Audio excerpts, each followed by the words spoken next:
விடிஞ்சா இவர் நம்மளை பத்தி என்ன பேசுவாரு, அதுக்கு நம்ம என்ன பதிலடி கொடுக்கறதுன்னு தினம் தினம் முன்னால் ஆண்டவர்களை எல்லாம் யோசிக்க வைக்கக்கூடிய அளவிற்கு தன்னுடைய வார்த்தைகளால் வாழ்வீசி கொண்டிருக்கக்கூடிய மாண்புமிகு அமைச்சர் அண்ணன் திரு ஆதவ் அர்ஜுனா அவர்களுக்கும்,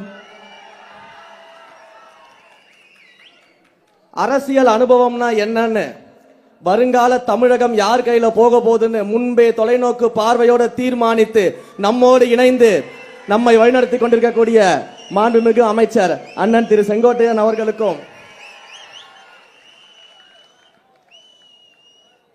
மேலும் இந்த மேடையில் கலந்திருக்கக்கூடிய மாண்புமிகு அமைச்சர்கள் அண்ணன் வெங்கட்ராமன் அவர்களுக்கும், திரு விஜய் பாலாஜி அவர்களுக்கும், திரு சரத்குமார் அவர்களுக்கும், திரு ஜெகதீஸ்வரி அவர்களுக்கும், மேலும் மேடையில் வீட்டிருக்கக்கூடிய அனைவருக்கும் என்னுடைய முதற்கண் வணக்கத்தை தெரிவித்துக் கொள்கிறேன்.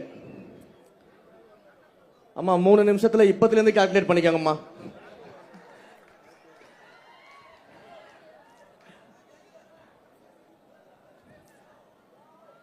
தமிழ்நாட்டிற்கு கடந்த 50 வருஷமா நம்ம நடந்த ஆட்சிகள் எல்லாம் நம்ம பார்த்திருப்போம். எத்தனையோ ஆளுமைகள் ஆட்சி செய்த ஒரு மாநிலம். ஆனா கடந்த சில 5 ஆண்டுகளாக உண்மையிலே நம்மை ஆள்வதற்கு ஒரு ஆளுமை வரமாட்டாரா, மக்களை நேசிக்கக்கூடிய ஒரு தலைவர் வரமாட்டாரா, மக்களுக்காக அவர் மக்களோடு நிற்க மாட்டாரா என்று எண்ணிக்கொண்டிருந்த காலத்துல யுகத்திற்கே உருவாகக்கூடிய ஒரு தலைவனாக நம்முடைய தலைவர் தளபதி அவர்கள் தமிழ்நாட்டிற்கு வந்திருக்கிறார். இன்றைக்கு மாண்புமிகு முதலமைச்சர்னு நம்ம எல்லாம் ஆசையோட கூப்பிடுற அந்த காலத்தை, அந்த ஆளுமையாக நம்முடைய தலைவர் அவர்கள் உருவாக்கி இருக்கிறார், மக்கள் அவர்கள் உருவாக்கி இருக்கிறார்கள். இது வரலாற்று சாதனை. இந்த சாதனை அவ்வளவு சாதாரணமாக செஞ்சிட முடியாது. ஒவ்வொரு வீட்டிலும் வந்ததுக்கு பிறகுதான் நான் கட்சியே ஆரம்பிச்சேன் என் தலைவர் சொன்னாரு. அந்த வார்த்தையில் இருக்கக்கூடிய சத்தியம் அதுதான் இதை உருவாக்குச்சு.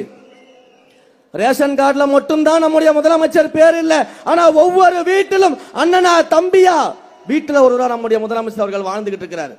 அவர் சொன்ன ஒவ்வொரு வார்த்தையும், அவர் பேசிய ஒவ்வொரு வார்த்தையும் ஒரு தடவை திரும்பி பார்த்தீங்கன்னா தெரியும், அது ஒவ்வொன்றும் சத்திய வாக்காக இன்று தமிழ்நாட்டில் பலித்திருக்கிறது. நிறைய சொல்றாங்களே எனக்கு விமர்சனங்கள், தொட்டதுக்கெல்லாம் விமர்சனம் பண்ணிட்டு இருக்கிறாங்க. இப்பதான் ஆட்சி அமைச்சிருக்கோம், நிர்வாகத்தை செட் செஞ்சுட்டு இருக்கிறோம், அதிகாரிகள் எல்லாத்தையும் கடந்த ஆட்சியில் இருந்தக்கூடிய அதிகாரிகள் நம்முடைய ஆட்சிக்கு ஏற்ற மாதிரி நம்முடைய நோக்கம் என்ன, ஊழலற்ற ஆட்சியை எப்படி உருவாக்குவது, திறமையான நிர்வாகத்தை எப்படி கொண்டு வருவதுன்னு அனைத்தையும் இப்பதான் நம்ம கொஞ்சம் கொஞ்சமா பண்ணிக்கிட்டு இருக்கிறோம்.